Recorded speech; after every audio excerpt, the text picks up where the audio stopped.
Welcome to the Free Library of Philadelphia Online. My name is Jason Freeman, and I'm a producer and editor here in the Free Library's Author Events Office, and it's my honor to be here tonight to introduce this author. Jerald Walker's recent How to Make a Slave and Other Essays was a finalist for the 2020 National Book Award. The New York Times calls it a restless, brilliant collection that can alight on a truth without pinning it in place. It examines such wide-ranging topics as the medical establishment's racial biases, the burden of cultural stereotypes, and other elements that speak to what it means to be a Black American male in this charged moment. Charles Johnson, the author of Middle Passage, claims that these aren't essays. This is hypnosis, a spell of enchantment cast over the reader by a masterful writer whose crystal clear vision is not only original, but revelatory. A creative writing professor at Emerson College and the recipient of fellowships from the James Michener Foundation and the National Endowment for the Arts, Mr. Walker is also the author of Street Shadows, a memoir of race, rebellion, and redemption, and The World in Flames, a Black Boyhood in a White Supremacist Doomsday Cult. He has also taught writing at MIT and in the prestigious University of Iowa MFA nonfiction program. Tonight, Mr. Walker is in conversation with author, essayist, and radio host Solomon Jones, an award-winning Philadelphia Daily News columnist.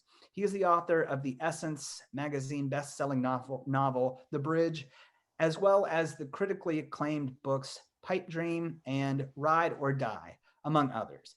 He is also the morning host for 900 AM WURD radio right here in Philly, where you may have heard our two guests speaking a little bit this morning.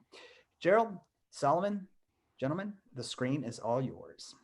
Well, thank you so much. It is a pleasure to be here with you tonight, Jerald. I read some of these essays, and they are fantastic, man. I'm really, congratulations on just a wonderful work here that you've done.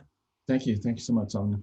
Absolutely. So I'm interested in your literary father, James Allen McPherson. Yep. So you wrote about him in one of these stories, and you contrasted him with another writing instructor that you had, and I found it fascinating, the critique that he did on your story and how he went about doing it. Tell us about that story, where you were at that time in terms of your writing, and why it was so shocking to have him critique it in the way he did.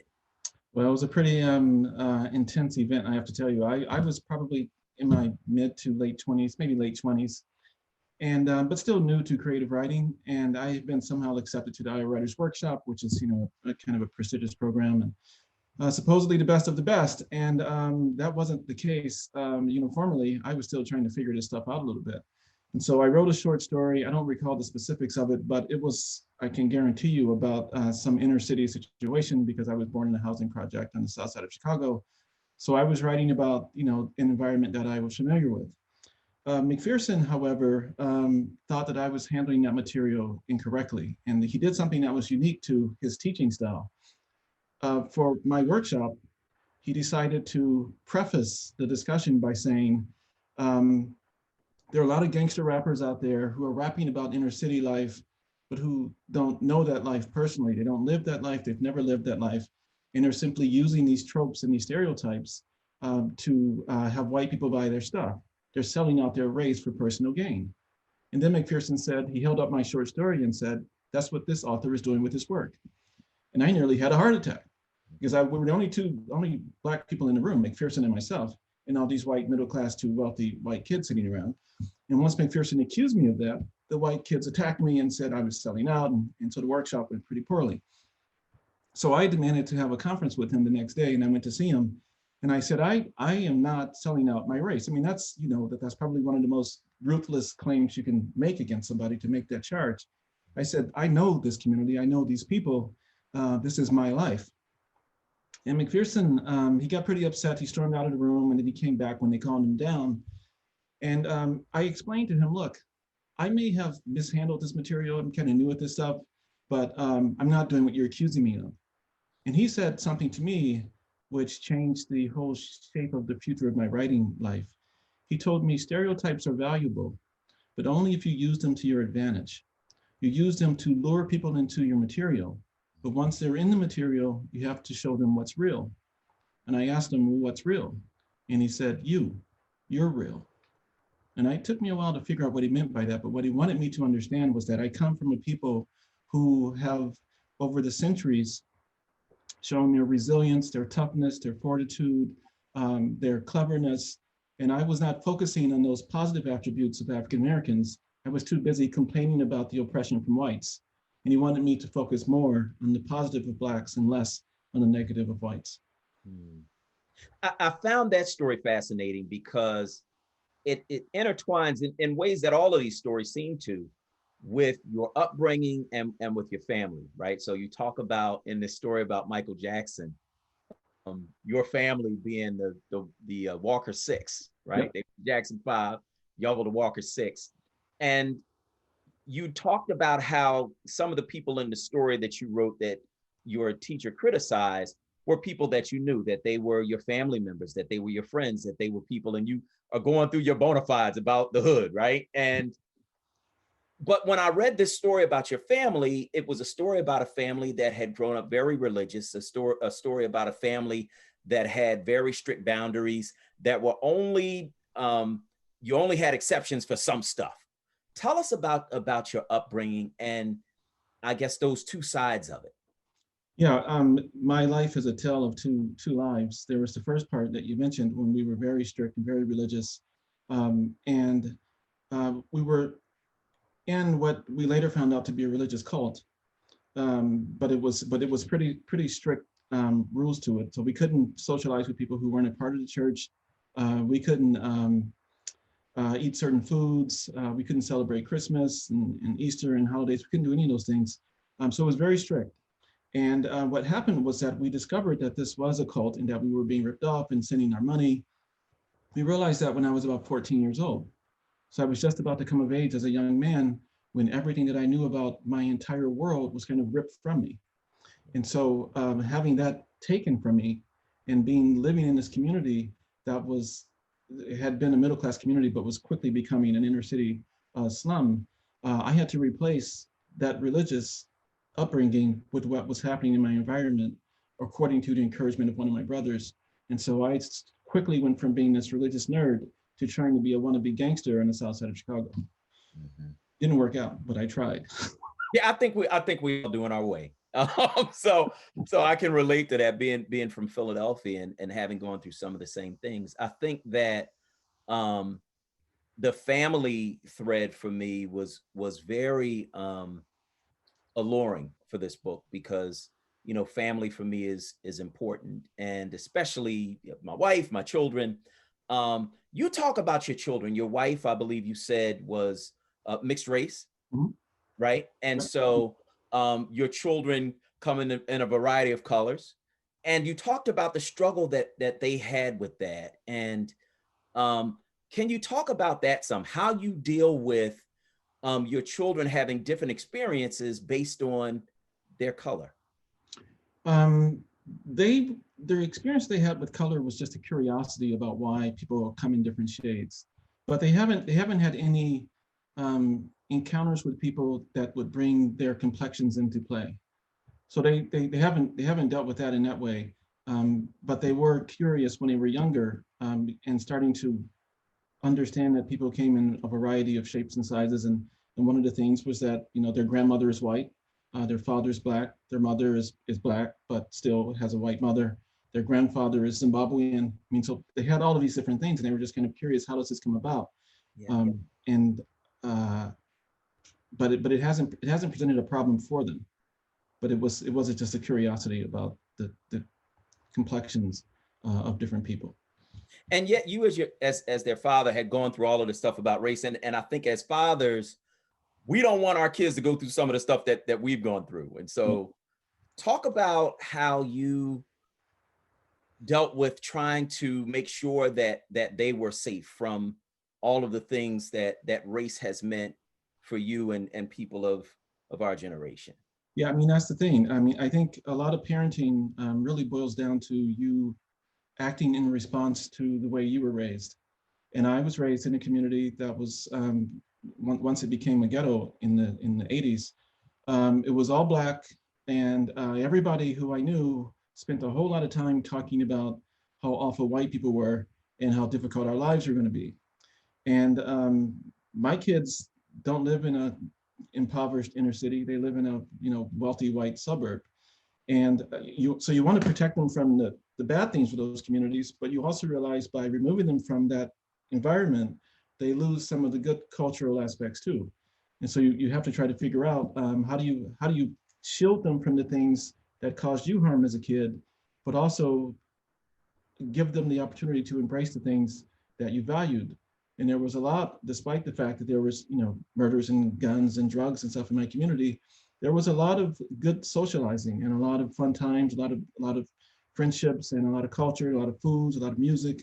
And that stuff is kind of absent from their lives, except for in ways that I can verbalize it, but they don't really experience it because we're too far from it. Hmm. And when you talk about those good things, it makes me think about Before Grief. It's a story that starts on page 16 of your book. Mm-hmm. And it begins with this description, talking about Michael Jackson. And I wonder if you could read that for us, sure. that first section in Before Grief on page 16. Before the glove, before the anorexia and addictions, before the moonwalk and crotch grabs and Fred Astaire's admiration and envy, before his color faded and his nose shriveled, before he stunned and confused me, entwining one arm with Brooke Shields and nestling Emmanuel Lewis with the other, before he was said to be spending some nights with Lisa Marie and other nights alone in an oxygen chamber, before Bubbles and the boa constrictor and the rest of the menagerie that he'd come to trust more than people, before the people he finally did trust mentioned Jesus juice and sleepovers and gave me reason not to trust him. Another reason to wonder if now was the time for my disavowal, the moment when I'd say at last, I've had enough. But I doubted I ever could, because before all of this, there was the dazzling child vocalist with the pink gangster hat slicing toward one eye, his four brothers dancing at his side, while the Walker Six, that's what we called ourselves, mimic their act. Imagine it was us on Ed Sullivan's stage, blowing people's minds. Michael Jackson, you talk about him and his family as like the first Black people that you really saw in popular culture. How did that affect you? And then how did it affect you later on? Because I found it very interesting and clever that you talked about him in terms of the before and after. I mean, seeing Michael Jackson and his family on television was everything for us. There were not role models like that in the entertainment industry that we could turn to and say, these people know us and we know them. And Michael Jackson family was highly religious, like my family. They lived not far from us, right across the lake in Gary. And so we idolized them. We idolized their commitment to excellence in everything that they did. My parents idolized the way their parents were raising the Jacksons, kept them away from harmful things, and they were simply a model for us. So we grew up loving Michael Jackson. I'll tell you why I wrote that piece. When I was teaching at a different institution, Facebook was a big deal at that time. It was just getting pretty big, and my students wanted me to be on Facebook. I had no interest in it, but they signed me up for it. And the very first time I signed on, I saw one of my students. This was in 91, right when Michael Jackson, when did he die? What year did he die? It wasn't 91. No, it wasn't 91. It was God, in 2000s, I think. Yeah, it was later than that. Right. But right after he died, one of my students posted, "Why is everybody so upset about this freak dying?" And I was stunned by that, because it occurred to me that this 22-year-old kid only knew Michael Jackson after he changed. They didn't know the Michael Jackson of my youth. And so I decided to write the essay to talk about the Michael Jackson before the Michael Jackson that the world came to know, the guy with the straight hair and the white skin and the skinny nose and the skinny body. That's not the Michael who we idolized growing up. And that's not the Michael who revolutionized what it meant to have a Black family represent the things that you valued. So I wanted to write a piece that talked about Michael Jackson before the transition.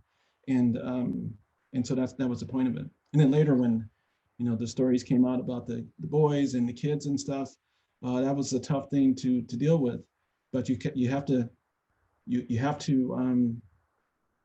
it's difficult to throw out all of the positive about Michael with the negative that came later. So I focus on the younger Michael more than the older Michael. Mm-hmm. But you also talked about, speaking of your student saying that, you talked about the resentment that you saw in the media around his death and the all the hubbub around it when he died. I don't know that people understood what Michael Jackson meant specifically in Black communities, but I think, in the world overall. You talked about that resentment. Where did you think that resentment came from? Well, I mean, I think that it's simply a practice that whenever a Black person rises high, if there's any crack in that armor, if there's any sign of weakness or any human failings, people like to bring them down. And I think that Michael Jackson was such an important big figure that once he slipped up and once he did something that was worth being criticized, he was attacked. And even when he died, people just didn't like to see the kind of hero worship that was going on with this Black man. And so they tried to destroy his legacy. And I was doing my little bit to try to recover some of it. Why was his legacy important to you?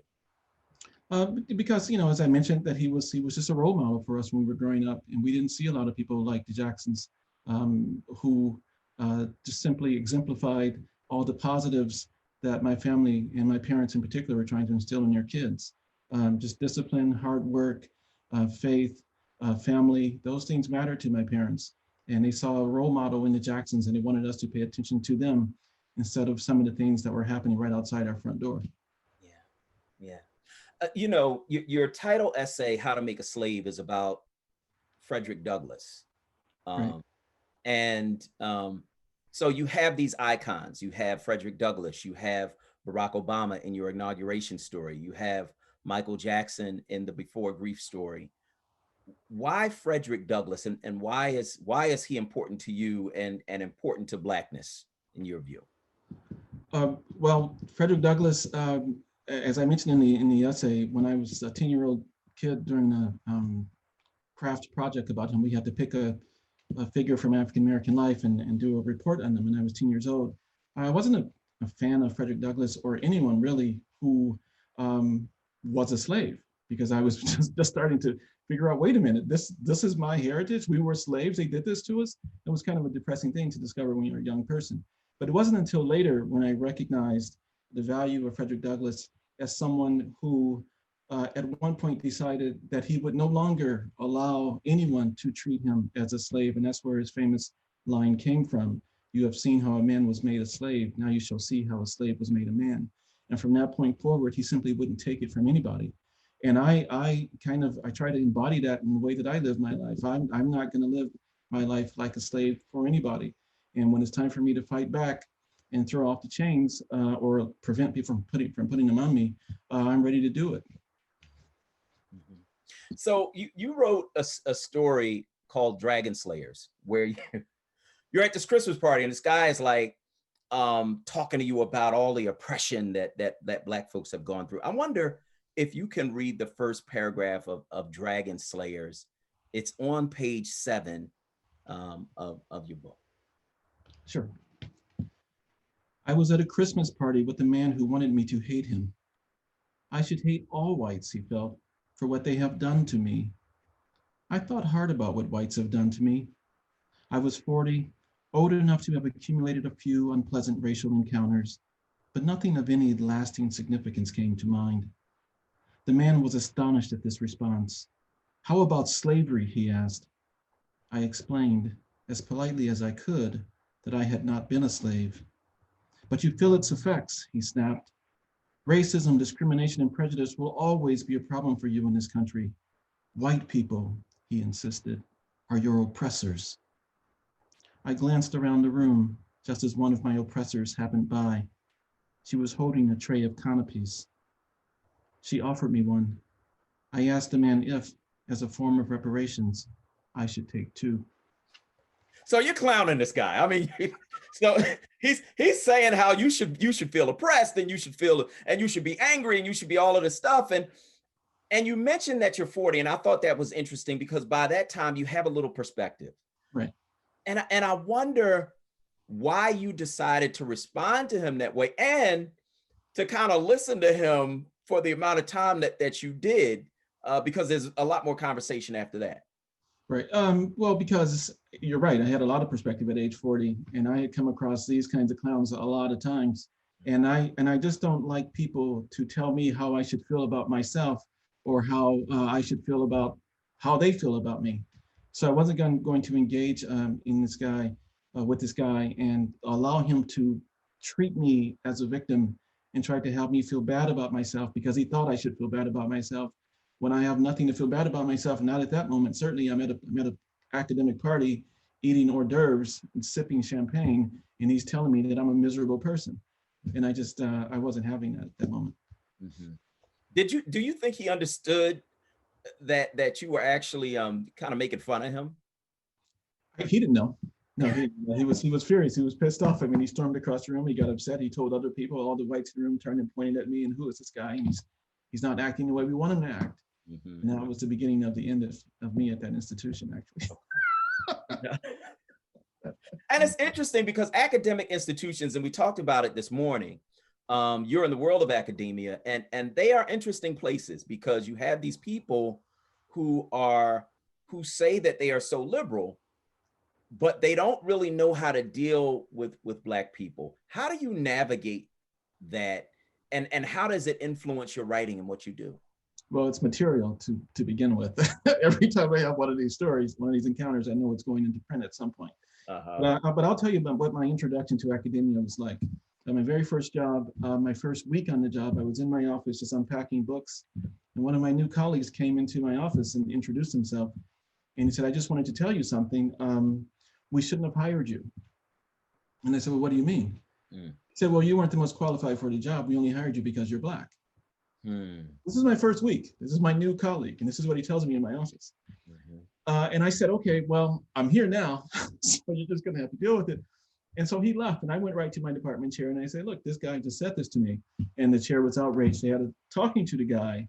And so he had to come back to me to apologize. So he came back, and by way of an apology, this is what he said to me. I know you have two sons, and my sons were probably 2 and 4 at the time. And I said, yeah, I have 2 young sons. And he said, well, I have 2 puppies. And I noticed that there aren't a lot of African Americans in this community, and I don't want my puppies to grow up to be racist dogs. So I'm wondering if they can come to your house and kind of play with your kids and sniff them and just get used to Black people so they don't grow up to be racist. That was his apology. That was his apology for telling me I should have been hired. Wow. Welcome to academia. Yeah. And these are the experiences that you have, but I think it points to kind of where we are now and hopefully where we're emerging from. Because I think that people thought that we were in this post-racial society, but it was always there, but it was just expressed in different ways. And you talk about, speaking of your sons, in one of your stories, Inauguration, what the election of Barack Obama means. And I guess your kids were little. I found that story hilarious because kids are so honest. Talk about the inauguration, what it meant to you, and the conversation that you had with your children on the morning of Barack Obama's inauguration.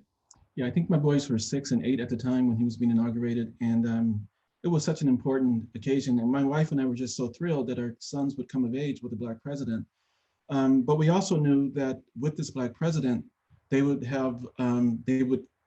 begin to see race in a whole different light. And I think a sentence I mentioned in the story is that they would come to know that the blank page of pigmentation was actually filled with script, that they weren't simply kids. There were things that people will already decide about them by virtue of looking at them. And race was going to take a much more prevalent role in their lives, and probably in some pretty negative ways, knowing this country. And so we knew that the inauguration for Obama was one thing, but there was also going to be an inauguration for our kids. They were about to become racial beings, and there would be some negative consequences to that, along with the positive ones. And so I didn't want our boys to have their introduction to the history of slavery and what that meant, because they might have a teacher who was like the guy at my party. Yeah. Who would tell my sons, you should feel really bad from coming from this culture. You should feel really bad from having these experiences. And I didn't want my kids to hear that. So I wanted to make sure that I talked to them and that I told them what they needed to know about their heritage and put what I knew was the proper positive light on it.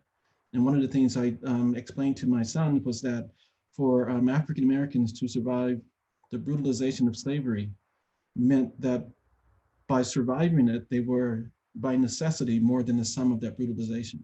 That you have to be a pretty remarkable people to come through that and then to rise to the presidency. But that was the message I wanted my boys to get, and not someone telling them that they should feel bad about themselves and be full of pity and self-will. Yeah. That was an important time. My son was 4, and I took him into the voting booth with me and let him push the button. I did too. I did the same thing. Exactly. I mean, you had to do it. That's like, this is the moment, man. You got to do it then. That's right. So you wrote a little bit about basketball, and I find that interesting, right? So I'm a writer. I can dribble a ball. I can get it in the hoop on a good day, right? I'm not a great basketball player, and I'm from the hood, right? But it's interesting because when I went to academia, I had a professor who actually said in the classroom, all Black kids from the inner city want to be basketball players. And I had to raise my hand and say, no, we don't. And he apologized immediately because he knew. But you wrote about basketball. Why is basketball such an important theme for you? I mean, I was growing up playing it, and I wanted to be. I was one of those people your teacher was talking about. I wanted to be an NBA player. I didn't have the skills to do it, the height, the size, or any of that, but that was a dream of mine. And I think, a lot of that is because you grow up in certain communities, and you are often told that here are your paths out of here. You might have the military, you're going to have basketball, your sports, you're going to have the postal service, you're going to have. So you don't have a wide range of things, and basketball was kind of important to me. But I think I mentioned in the essay that I do think that you can learn a whole lot about the positive attributes of being an African American just through the game, if you really break it down. The improvisation, the attention to detail, the toughness that's involved, and the fight. I mean, a lot of things are taught on the court that can transfer to how people live their lives. Yeah, that's important, and that's why I was a defender and not a, you know what I mean. I knocked you down, but good. That's.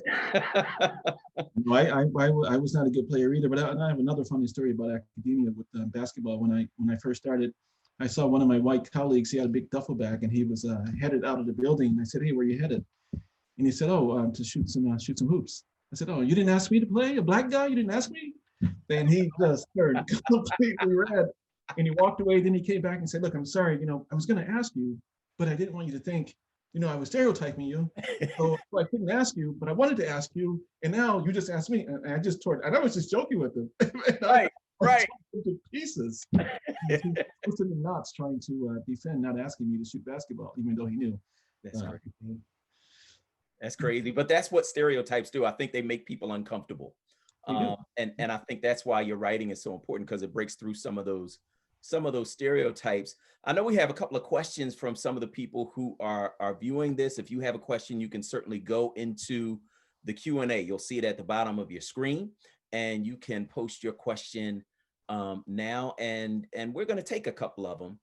And here's the first one from somebody who called himself Flingo Comstocker. It says, "Engaging conversation and fantastic book. I have some craft-oriented questions. A, is it harder to write the shorter pieces than the longer?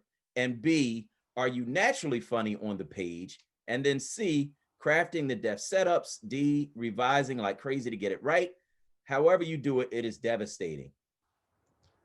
Wow, that's a lot. That's a lot there. The first one I remember, shorter pieces rather than longer pieces. I don't know that I intentionally try to write shorter pieces, but I simply write until I think the story ends, and maybe my subconscious is also crafting a narrative, and it's telling me where it needs to go. I often don't know a piece is finished until I've written the sentence that says this is done.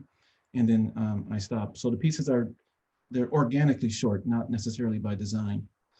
Funny on the page, I try to be funny on the page. I work at that. And the first couple of books I wrote were pretty dark and pretty bleak. And I really wanted to try to take advantage of talking about some pretty tough subjects with humor to kind of help it all go down. The second question comes from someone named Rich Lang, who says this: in literary edible terms, if the great James McPherson is your father, have you slain him and moved on? If so, how do you see that playing out in your work? See, I don't necessarily buy into the James Baldwin, Richard Wright, you have to slay your father in order to move forward. McPherson was my literary father, and like my natural father, I had no desire to see him die, either figuratively or literally. So McPherson was my hero when he was alive. He's my hero now, and I still draw inspiration from his work. And I have no interest whatsoever in believing that I have to somehow conquer him in order to pay tribute to him. And that's what my goal is to pay tribute to his excellence as much as I can with my work. Do you think you've done that? I think so. I mean, I think so. I have to say, you're supposed to be humble about these things, but damn it, I wanted to win that National Book Award. And I'll tell you why, because I wanted to use the occasion to talk about McPherson. I mean, I make the dedication to him and I have an essay about him, but I had written a little, just in case you win, you have an acceptance speech. And I wrote a little thing about McPherson that I wanted the world to hear, but there'll be other opportunities. I still have it on my computer, and hopefully I'll get to, I'll read it someday. Yeah, I hear you. Here's another question from John Colgan Davis, who says this: I am a 70-year-old Black male. So much of what you're talking about brings to mind Du Bois's double consciousness. And it is, of course, more than double consciousness. One of the things that I had to deal with growing up in West Philly and going to a majority white high school, working with Black political groups, teaching at majority white high schools, playing blues music, being married to a white woman, and tutoring at a low-income Black elementary school. And I had to deal with Blacks saying, "You're acting white," whites who didn't see me due to tons of different preconceptions of what a Black male was. When did you start to come to a sense of who you really were? How old were you, and what things made it clear to you? Well, that's a pretty outstanding question. Almost, I think what this writer talks about is actually a central theme of my work. And I got it from Ralph Ellison's Invisible Man. Ralph Ellison was focused on trying to answer the question, who am I? And that's a common thread in all of my work. I am constantly trying to figure out who I am as a person, and how what I believe about myself holds up when I am confronted with evidence that it might not be true. And so I am constantly trying to figure out who I am on the page, and it's an ongoing process. I don't know that you ever decide this is who I am. I think you're constantly evolving, constantly growing, and things happen in life that make you reassess your conclusions, and maybe you grow from that. In terms of your writing, how has your writing grown, and how has it helped you to grow? Well, it goes back to McPherson and his teachings. I was spending a whole lot of time with my writing, trying to do what was not the primary role of an artist, as McPherson made me understand it. I was trying to be more of a sociologist than an artist. And so I was focused on talking about social conditions and the way people were treating other people in pretty bad ways. But I wasn't trying to get at the core of humanity, and I wasn't trying to focus on what it is that make all of us have some similarities. That once you get beyond, as you mentioned, the stereotypes of race and gender and class, that at core, we are all way more similar than we're not. And as an artist, McPherson made me see that it's my responsibility to try to focus on those commonalities of humanity and have everybody, no matter who they are, pick up my book and see themselves on the page once they get beyond the superficial qualities of race and skin color. how did you get beyond that superficial of race and skin color? Because it's in everything, it's in every aspect of our society. Well, it's an ongoing process too. I mean, I try to be above it all, and I try to be high-minded about these things and treat people as humans and not necessarily, revert to my stereotypes of people, because I have them too. And I try to be above the fray. But one of my essays in the piece is about going to restaurants and being given bad tables on a pretty, suspiciously regular basis. Mm-hmm. And you can sometimes tell yourself this is only happening because the place is crowded, so we have to sit by the restroom. But after it happens 5 or 6 or 7 times, you have to wonder what nefarious act is at play here. This can't simply be a coincidence that every time my wife and I go to an upscale restaurant, we get a bad table. Like what is that about? So you find yourself questioning the motives of people when you may not have any hard evidence, but it's difficult to rise above the suspicions you have when the behavior becomes routine. You know what's interesting about how acts of racism play out is that a lot of times they play out in just really mundane situations, and it's done by people who are really supposed to be in a position of service.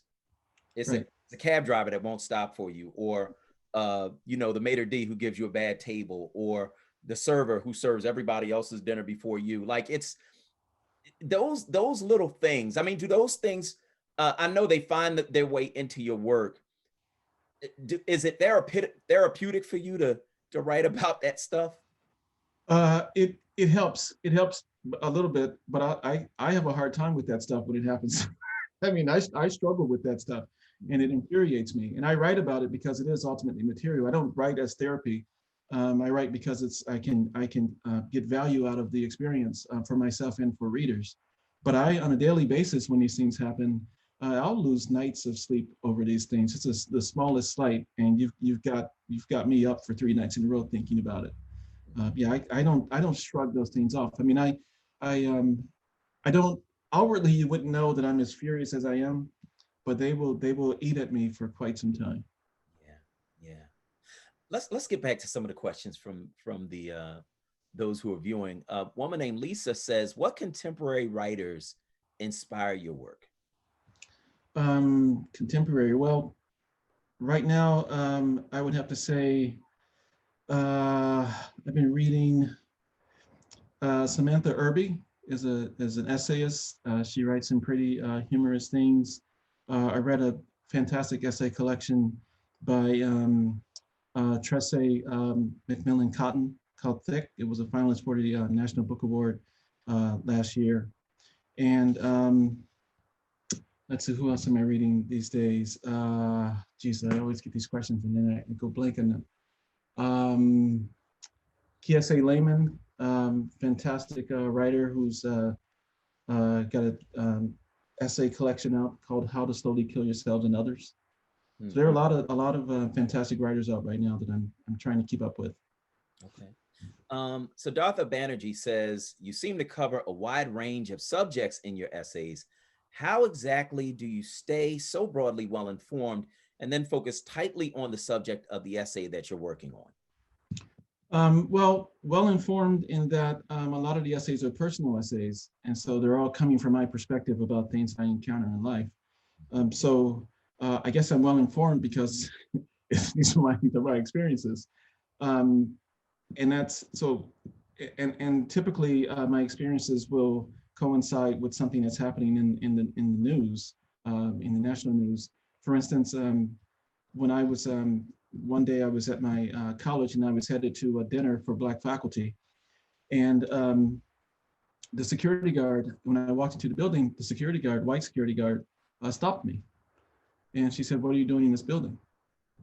And I was dressed as I am now. I had a blazer on, I had a dress shirt, I carried a briefcase, and there were 20-year-old white kids walking out around me. It's a private school, it's mostly white kids. And the white security guard stopped me and said, "What are you doing in this building?" She told me to leave. And I said, "I'll leave when you have everybody else walking by leave." And she said, get out of this building right now. And she stood up, and you see the little gun on the side, and told me to leave immediately. And I was thinking at the time, I'm headed to a dinner for Black faculty, and I'm being racially profiled by a white security guard. Yeah. Who could shoot me? Yeah. That's, I mean, if I decide to, but I decided that I wasn't, going back to Frederick Douglass, that I'm not, you've seen a man be a slave, you're going to see a slave be a man. I was not going to stop and allow her to detain me in my place of employment. And so I ignored her, and I went on up to the dinner. Mm-hmm. And 30 minutes later, a white officer came, rather a Black officer came, saying, we heard that there was a shady looking guy walking around this building. Have you seen him? And the vice president for diversity and inclusion, was next to me and put an arm around my shoulder and said, I think this is your man. This is Dr. Walker. Mm-hmm. Mm-hmm. But that's an instance, mm-hmm. as I point out in the book, for me, it was simply a matter of me saying, you're not stopping me, I'm going up. And it ended up being a funny story that I laugh about. But that could have taken a very nasty turn. Yeah. I mean, that person could have had a trigger finger, and I could have been dead in that hallway. So you live your life doing things that are pretty average and mundane, but as a Black male, these things can turn on a dime, and before you know it, you're just another statistic. Yeah, and that's what I mean. I mean, these moments where you're dealing with people. Now you very accomplished, have gotten your doctorate, or teaching at this institution, and the security guard is trying to belittle you. Yep. As a Black man, and these are like these little moments, man, that happen for us. How do those moments give you strength? They give me strength because I know I'm in a position to fight back. Mm-hmm. And that's kind of the way you can deal with it. You don't always have to be at the mercy of these microaggressions. And I often say that I respond to them with micro defenses. Yeah. Like you can try to do something to me, but I'm going to do something back to you. I ended up simply going to my dinner in that instance. That security guard, after I wrote a letter to the president, lost her job 2 days later. Yeah. So I deal with these things by not standing for them. And it's one thing to have a cop stop you and have a gun. You might want to simply follow some orders until you can get a chance to get home and figure out your next strategy. But on some of these other instances, I don't take them lying down. And even when I'm in restaurants, if I get a bad seat, I ask to see the manager, and I want to know what that's all about. And I write letters on a regular basis if something doesn't go right for me. So I fight back when I get a chance to. And that's how I maintain a sense of myself and a sense of dignity. I don't lie down for this stuff. Candace LeBlanc asked this question. Many schools of writing focus on writing what you know. However, it's hard for young writers to balance writing from experience and experiencing life in real time. Do you have any advice specifically for young 20-something Black writers on balancing writing about the Black experience while living it? I don't see a conflict in doing that. I think there's much value in your experiences, even if you're a young person in your 20s. You have stories to tell, they're worth telling now, and you ought to tell them. That isn't to say that what you know can't be added to. And in fact, I spoke with one of my undergrads just last night who wants to go to an MFA program in creative writing. And I advised her to not do that right now, that you should go out and live, gather material, get some experiences, write every day, practice your craft. But there's a difference between craft and material. And at some point, your material may be scarce, and you'll be an expert at writing a sentence and a paragraph, but it may not be much to it until you have the experiences to go with it. So you can write what you know, but always try to know more. Yeah. Jerald Walker, of course, is the author of How to Make a Slave and Other Essays. You can purchase that book at the Joseph Fox Bookshop at www.foxbookshop.com. That's foxbookshop.com. And that's where you can purchase this fantastic book of essays. You have another question from Frank Tarski, who says this. You mentioned that you wanted to talk about McPherson in your acceptance speech at the National Book Awards. Would you hint at some of your thoughts so we don't have to wait until your next award? Well, I was going to say that one of the wonderful things about teachers is that people don't recognize how important they can be and how much they can influence a life. And I was simply going to say that if you ever doubted that a teacher can create people, then look no further than me, because McPherson created me as a writer. And I mean, I've written 3 books now, and the more I focus on what I learned from him, I think the better my work gets. And I simply don't think I would have written anything of value had I not had that pretty brutal encounter with him in his workshop. It's interesting that you call it a brutal encounter, because you described your previous teacher in that workshop as somebody who tore people's works apart. Yeah. What made that a more brutal experience than dealing with your previous teacher there? Because I mean, I think probably the greatest, cruelest accusation that one Black person can make of another Black person is that they're selling out their race for personal gain.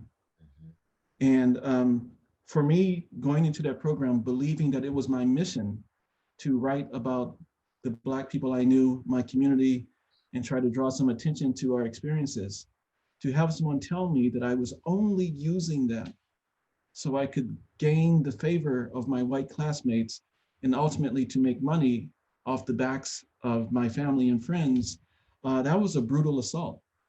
Yeah. And I had long since shaken off some of my rougher ways from the South Side of Chicago, but McPherson came very close to having it come back out.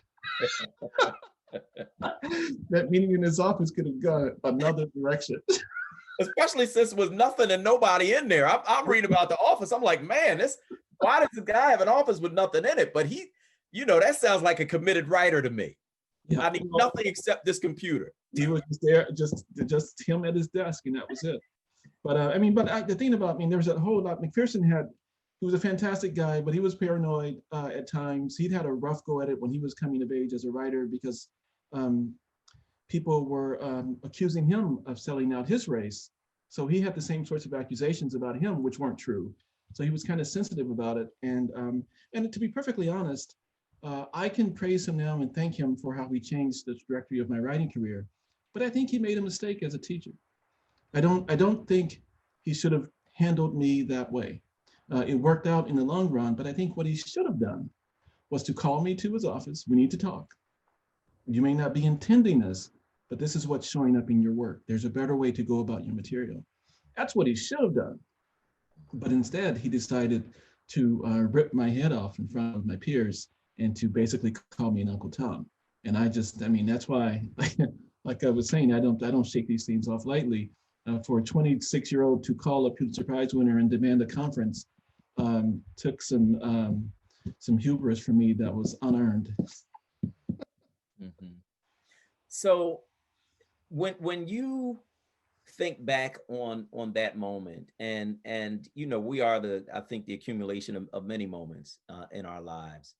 Had it gone differently, do you think that you would be where you are? Would you have taken it as seriously if he had done it privately? That's a good point. That's a good point. I hadn't really thought that through, but I think maybe it needed to be as brutal as it was for it to really sink through.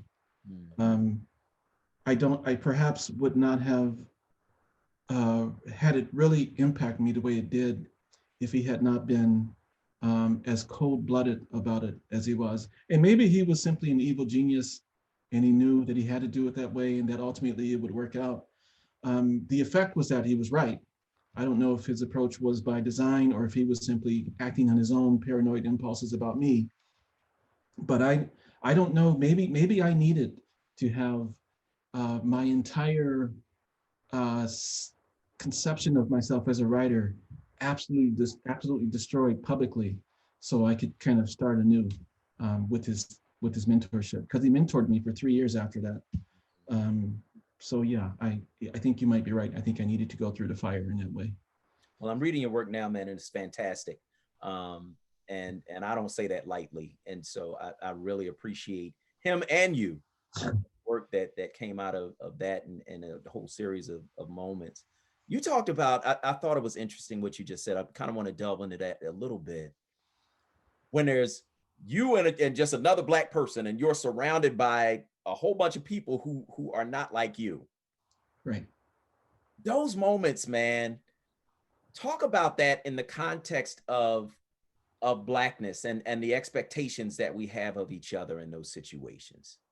Well, I mean, and maybe, see, that could have been what was at work on his part. He might have decided, if I don't really say what's on my mind to him, then I'm not living up to my expectations as a professor, one, but I'm also letting him down. If I'm letting this audience kind of guide me in a way that's counterproductive to him as a writer, then I'm not living up to my responsibility. And he maybe, it could have been also that he was extra hard on me because of the white audience, that I have to let them see that I'm not playing favorites. Mm-hmm. And so but it's a complicated thing. It's a tricky thing, the way Blacks have to engage with each other when there's a white audience. Yeah. You don't want people to read the wrong thing into your interactions. And if had McPherson and I been alone one-on-one, maybe he wouldn't have even said that to me. He would have said, your work is fine, have a good day. Mm-hmm. So who knows? I mean, you don't know how these external dynamics impact that exchange. You got a question from Seidel Zove, who says this: Dr. Walker, the microaggressions you described, particularly the incident with the security guard, do you discuss these with your sons? If so, how do they react, and how do you counsel them?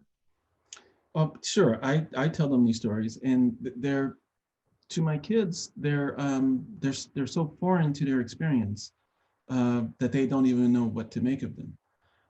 But they're there. They have the stories. They have the moral of the story. Fight back if this happens. Don't let someone treat you a way that that denies your self-respect and your self-worth.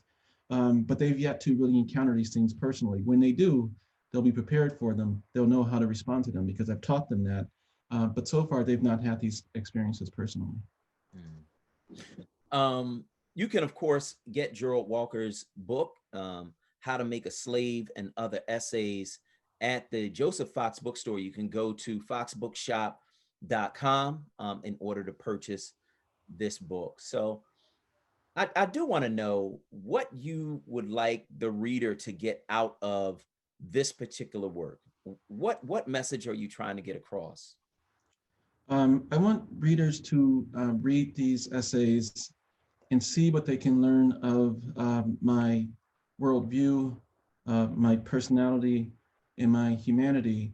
And by learning about those things of who I am, I hope that readers will recognize themselves in my experiences and in my life, and see that despite, as I mentioned before, despite that we may have had vastly different experiences as people in this country, you will see a core of our humanity on the page. You'll come away from this collection believing, I just read a whole lot about some guy named Jerald Walker, but I also feel like I read a whole lot about myself. And that would be an ideal outcome.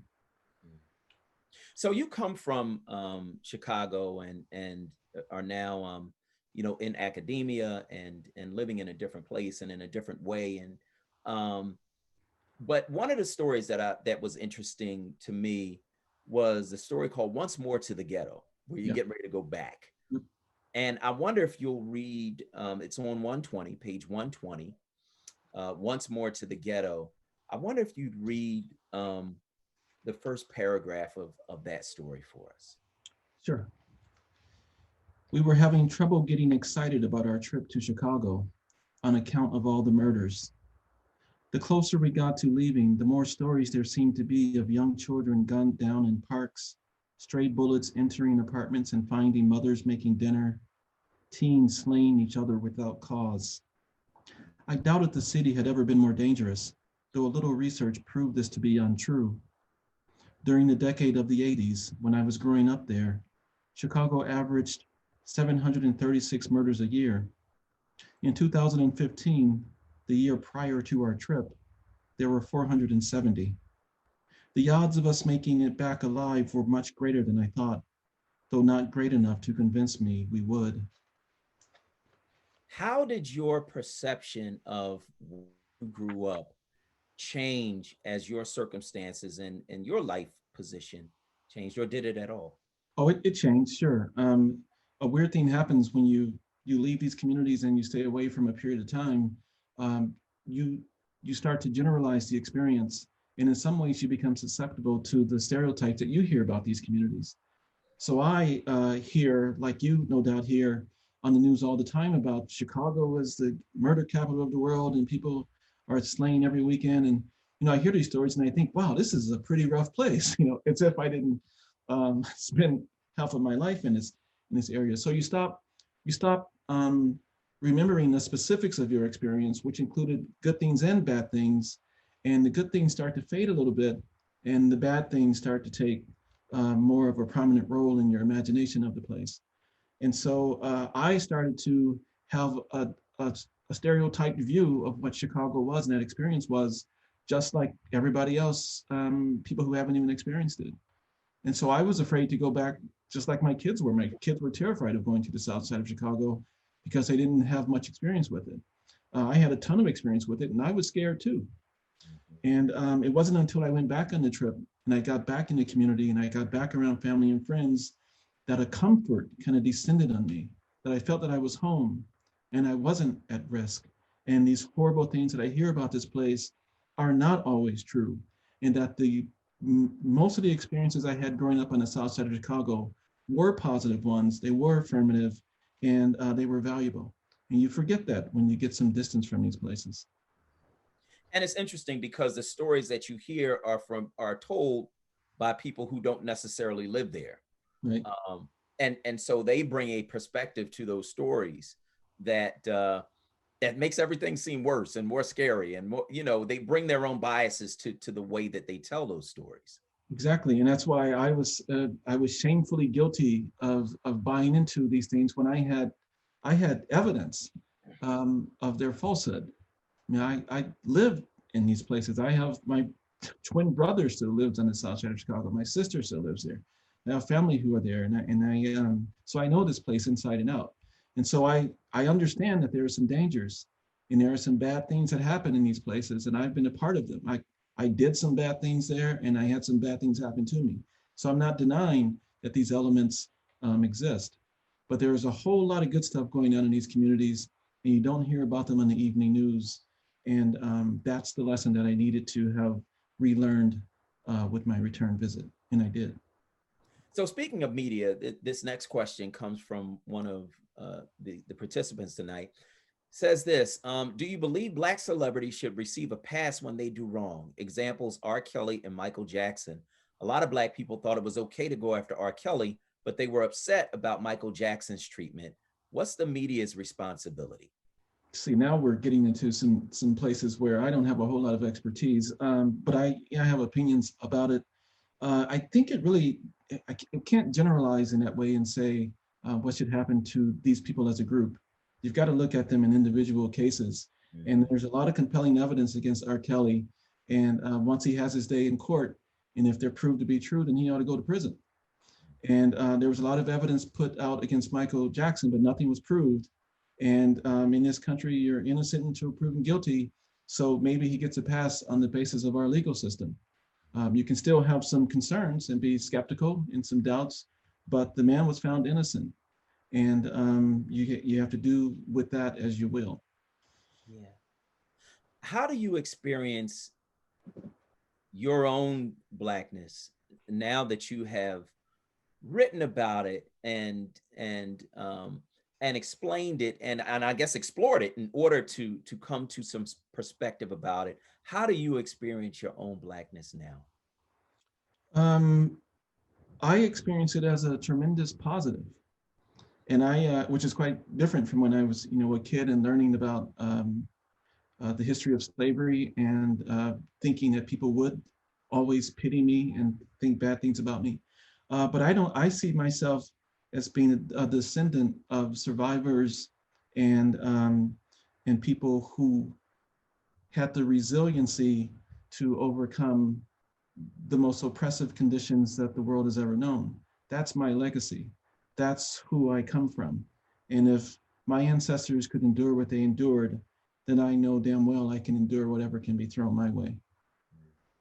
That's Jerald Walker. He is the author of How to Make a Slave and Other Essays. It was a pleasure talking with you this evening, man. I really enjoyed it. Thanks so much, Solomon. I really had a great time too. Thank you. All right. And if you want to purchase Jerald's book, you can certainly do that. You can go to Joseph Fox Bookshop at www.foxbookshop.com and wherever books are sold. He's a National Book Award finalist, a great collection of essays. Everybody have a good evening. I'll see you tomorrow on the radio.